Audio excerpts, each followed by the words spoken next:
PDP ನಾಯಕ ಅಬ್ದುಲ್ ನಾಜಿರ್ ಮದನಿ ಅವರ ಜೀವ ರಕ್ಷಣೆಗೆ ಕ್ರಮ ಕೈಗೊಳ್ಳಬೇಕೆಂಬುದಾಗಿ ಆಗ್ರಹಿಸಿ PDP ಜಿಲ್ಲಾ ಸಮಿತಿ ವತಿಯಿಂದ ಉಪವಾಸ ಸತ್ಯಾಗ್ರಹ ನಡೆಯಿತು. ಕಾಸರಗೋಡು ಹೊಸ ಬಸ್ ನಿಲ್ದಾಣದ ಪಕ್ಕ ನಡೆದ ಸತ್ಯಾಗ್ರಹದಲ್ಲಿ ಇಂಡಿಯನ್ ನ್ಯಾಷನಲ್ ಲೀಗ್ ಪ್ರಧಾನ ಕಾರ್ಯದರ್ಶಿ ಅಜೀಜ್ ಕಡಪುರ ಅವರು ಮಾತನಾಡುತ್ತಾ, ನೀತಿ ನಿಯಮಗಳನ್ನು ಗಾಳಿಗೆ ತೂರಿಕೊಂಡು ಅಧಿಕಾರದ ವ್ಯಾಪ್ತಿಯನ್ನು ಮೀರಿ ಸರ್ಕಾರ ಆಡಳಿತವನ್ನು ನಡೆಸುತ್ತಿದೆ. ಇದು ಖೇದಕರ. ಅಬ್ದುಲ್ ನಾಜಿರ್ ಮದನಿ ಅವರು ವಿಚಾರಣಾಧೀನ ಕೈದಿಯಾಗಿ ಜೈಲಿನಲ್ಲಿ ಕಾಲವನ್ನು ಕಳೆಯುತ್ತಿದ್ದಾರೆ. ಅವರ ಆರೋಗ್ಯದ ಸ್ಥಿತಿ ಹದಗೆಟ್ಟಿದೆ. ಸಾಮಾಜಿಕ ರಾಜಕೀಯ ರಂಗದಲ್ಲಿ ಗುರುತಿಸಿದವರನ್ನು ಯಾವುದೇ ಅಪರಾಧ ಸಾಬೀತಾಗದೆ ಜೈಲಿನಲ್ಲಿ ಕಳೆಯುವಂತೆ ಮಾಡಿದ ಸರ್ಕಾರದ ಮನಸ್ಥಿತಿ ಬದಲಾಗಬೇಕಾಗಿದೆ ಎಂದು ಹೇಳಿದರು.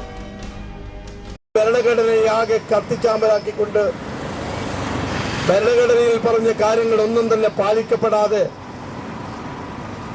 നമ്മുടെ ഗവൺമെന്റുകൾ ഈ രാജ്യം ഭരിച്ചുകൊണ്ടിരിക്കുന്നു. നമുക്കറിയാം, അബ്ദുൽ നാസർ മദനി കഴിഞ്ഞ 1/4 നൂറ്റാണ്ടിലേറെയായി ജയിലിലാണ്. അദ്ദേഹം പീഡനം അനുഭവിക്കുക. രാഷ്ട്രീയ, സാമൂഹിക, സാംസ്കാരിക മേഖലയിൽ പ്രവർത്തിക്കുന്ന ഒരു പൊതുപ്രവർത്തകന് സംരക്ഷണം നൽകണം എന്ന് പഠിപ്പിക്കുന്ന നമ്മുടെ ഭരണഘടന.